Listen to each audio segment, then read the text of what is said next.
Le dernier quart d'heure de Smart Bourse chaque soir, c'est le quart d'heure thématique. Ce soir, je vous propose de voir ou revoir l'interview d'Estelle Dola, présidente, cofondatrice de Private Corner, qui est venue nous voir il y a à peine quelques jours pour évoquer les stratégies de private equity secondaire et en quoi ces stratégies secondaires sont de bonnes portes d'entrée pour accéder et aborder cet univers du private equity. Alors le secondaire, c'est un marché qui est aujourd'hui mature, puisqu'il est né à la fin des années 90. Et si on devait globaliser simplement, c'est la porte d'entrée pragmatique sur les actifs privés pour des investisseurs patrimoniaux qui souhaitent se constituer un portefeuille sur les actifs non cotés. C'est une bonne prise de contact pour un investisseur particulier qui veut se familiariser avec ce monde du private equity. C'est ça, en fait, c'est un bon point d'entrée. Et c'est pour ça que j'ai employé l'adjectif pragmatique, parce qu'en fait, vous avez un excellent niveau de diversification, donc un bon niveau de risque-rendement. Vous entrez sur des actifs qui sont déjà matures, donc avec une bonne visibilité sur les portefeuilles, souvent avec des décotes, ce qui rationalise, on va dire, les actifs à la baisse, avec une courbe en J qui va être lissée, et donc une vélocité du capital, puisque vous êtes sur des fonds qui ont une durée plus courte, puisqu'en fait l'argent revient plus vite, puisque ce qu'il ne faut pas oublier, c'est que dès lors qu'on est sur des actifs non cotés, on s'inscrit dans du temps long, donc c'est vrai que c'est une réponse assez satisfaisante. C'est un mariage. C'est ce que m'a dit un jour un spécialiste des actifs. C'est pas des fiançailles, c'est un vrai mariage, le private equity. Pourquoi on en parle aujourd'hui? Alors c'est vrai qu'on en a parlé ces derniers temps parce que dans les stratégies de secondaire, il y a ce qu'on appelle les fonds de continuation. Tout à fait. Qui sont apparus, enfin je ne sais pas s'ils sont apparus au cours des dernières années, en tout cas on les a vus arriver au cours des dernières années pour répondre à des problématiques justement de liquidité sur certains fonds, de problèmes de sortie également. Et donc ces fonds de continuation ont permis, j'allais dire, de continuer de porter des entreprises dans le private equity. C'est vrai que cette partie-là, c'est un pan entier des marchés secondaires, juste pour rétro-pédaler, pour expliquer un peu d'où est né le besoin finalement de créer un marché secondaire en complément du marché primaire. Le besoin, il est double, puisque soit d'un côté, vous avez des opérations dites de LP-led, donc à l'initiative des investisseurs qui, justement, par rapport à ce temps long, souhaitent se dessaisir plus tôt de leur position. Et donc, la liquidité a un prix, la décote. Et donc, vous avez des équipes spécialisées qui reprennent des portefeuilles de fonds entiers sur des opérations de LP-led, LP comme investisseur. De l'autre côté, vous avez des opérations de GP-led, donc là, à l'initiative des gérants, dont les fonds de continuation, où vous avez des gérants qui ont soit effectivement la volonté de continuer à porter des actifs parce que ce sont des actifs où on arrive en fin de course dans le temps long du fonds et où on doit rendre l'argent à des investisseurs, mais pour autant, vous n'avez pas fini d'écrire l'histoire de la croissance, donc vous avez envie de garder vos actifs en portefeuille et de continuer à être intéressé à la création de valeur. Donc vous allez proposer aux investisseurs existants de récupérer leur investissement sans poursuivre l'histoire de la croissance dans ce fameux fonds de continuation. Soit vous avez des investisseurs effectivement existants dans le fonds actuel qui vont venir souscrire aussi à ce fonds de continuation. Et l'important, encore une fois très très schématiquement, mais c'est que les gens comprennent ce qu'on dit, recréer un alignement d'intérêt au niveau de ce véhicule de continuation.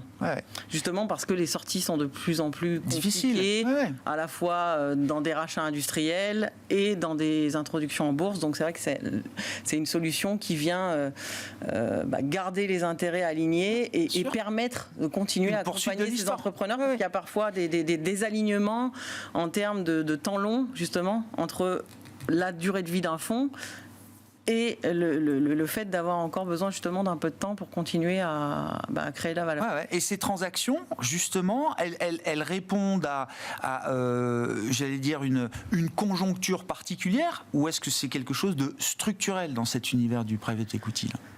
C'est vraiment un pan entier et une partie intégrante aujourd'hui de l'industrie du private equity.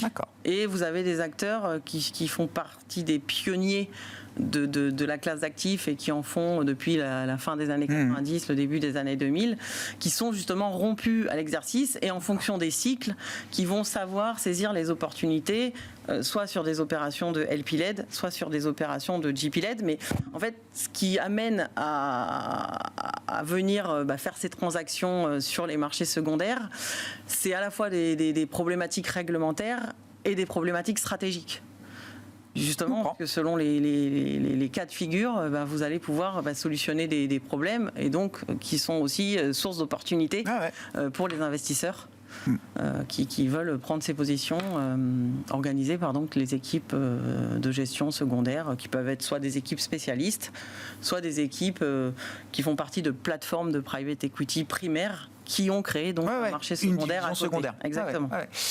Où est-ce que vous voyez, vous, les opportunités là, chez Private Corner dans cet univers du secondaire aujourd'hui? Qu'est-ce qui caractérise une bonne opportunité, en l'occurrence, Estelle? Alors, c'est vrai que nous, chez Private Corner, on s'attelle à sélectionner des équipes de gestion sur des stratégies cœur et satellite. Donc en fait, justement, selon qu'on est auprès d'équipes de gestion spécialistes ou généralistes, vous allez avoir des opportunités qui vont être plus ou moins équilibrées en termes de risque-rendement et plus ou moins diversifiées. Donc aujourd'hui, il y a des opportunités à la fois sur du LP-led, à la fois sur du GP-led. La seule chose, c'est d'aller savoir négocier les bonnes allocations auprès des bonnes équipes, parce que justement, tout l'enjeu, c'est d'aller financer les bons actifs et de les payer le bon prix. Parce que le risque, il est vraiment là. C'est d'être capable d'aller sourcer les bonnes opportunités, de déterminer la valeur et en fonction justement de la qualité des actifs. Parce que parfois, vous pouvez reprendre des actifs à zéro. Ah bah oui. S'il y a des décotes, parfois, ce sont pour des raisons justifiées. Voilà. Ça fait pas la valeur de l'actif. C'est vraiment ça le vrai sujet. C'est de savoir confier son argent à des équipes de gestion qui vont être en capacité à aller sourcer les bonnes opportunités au bon moment. On a vu hier dans la presse, notamment la famille Peugeot, qui rationalise son approche stratégique de son portefeuille de private equity. Donc là, c'est vraiment pas du tout. Il y a une trentaine de fonds avec qui ils ne travailleront plus. C'est énorme. Ça illustre bien que trop de diversification tue la diversification. Parce que justement, ils veulent recentrer leur position stratégique auprès des bons gérants pour concentrer l'alpha, en fait. Bien sûr. Et donc là, c'est vraiment une rationalisation stratégique. C'est pas du tout une défiance par rapport à la classe d'actifs. Dans l'univers des actifs cotés, alors évidemment, la performance moyenne, historique, etc., elle est importante, mais avec une dispersion énorme. Voilà. Je veux dire, en fonction des équipes de gestion, on a des dispersions énormes, année après année, sur cet univers du private equity. On reste sur des marchés qui sont très hétérogènes, où il est fondamental de confier son argent aux bonnes équipes de gestion et d'être accompagné toujours par un professionnel de la gestion de patrimoine qui, lui, va avoir une vision transversale, un peu comme un médecin de famille du patrimoine de ses clients et qui va faire la bonne allocation en fonction de l'appétit au risque de son client. On trouve sur un bon portefeuille de qualité ou un bon actif de qualité, quel type de décote est-ce qu'on peut trouver encore aujourd'hui, là, Estelle?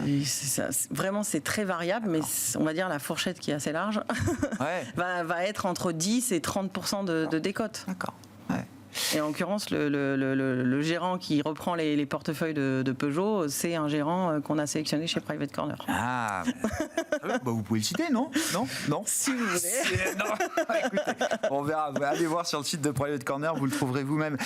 Comment ce marché va évoluer? Vous dites que c'est un marché qui est devenu une partie structurelle, effectivement, de l'univers du private equity. Le secondaire, c'est un marché qui a encore du développement devant lui. En fait, le marché secondaire, en 2024, il représentait 260 milliards de dollars d'opérations. C'était déjà plus 45% par rapport à 2023. Et alors, les prévisions, qui n'engagent que ceux qui les croient, sont d'arriver à une taille de marché de 1000 milliards à horizon 2030. Donc, effectivement, il y a énormément d'opportunités pour autant, faut rester vigilant, puisque dans tout effet de mode, il y a toujours des effets de bord.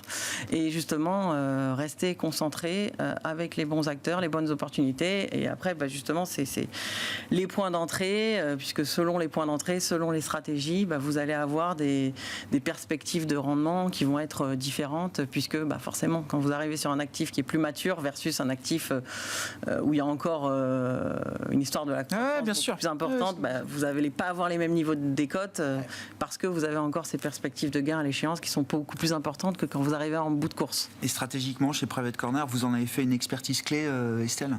Totalement, puisqu'en fait, nous, notre proposition de valeur vis-à-vis de nos distributeurs, c'est vraiment de leur proposer des solutions, on va dire, sous forme de briques, à la fois cœur de portefeuille et thématique satellite, pour justement construire dans le temps une allocation de côté la plus en adéquation possible avec le profil de chacun de leurs clients. Donc naturellement, le secondaire fait partie intégrante de toute allocation de portefeuille pour quelqu'un qui a besoin d'avoir un socle et des fondations solides dans son allocation. Donc oui, on a aujourd'hui 2 stratégies ouvertes à la souscription sur ces aspects de secondaire, à la fois LP-LED et GP-LED. Estelle Dola, présidente, cofondatrice de Private Corner, qui était l'invitée de Smart Bourse ces derniers jours sur Bismart for Change, à retrouver bien sûr en replay sur notre site bismart.fr.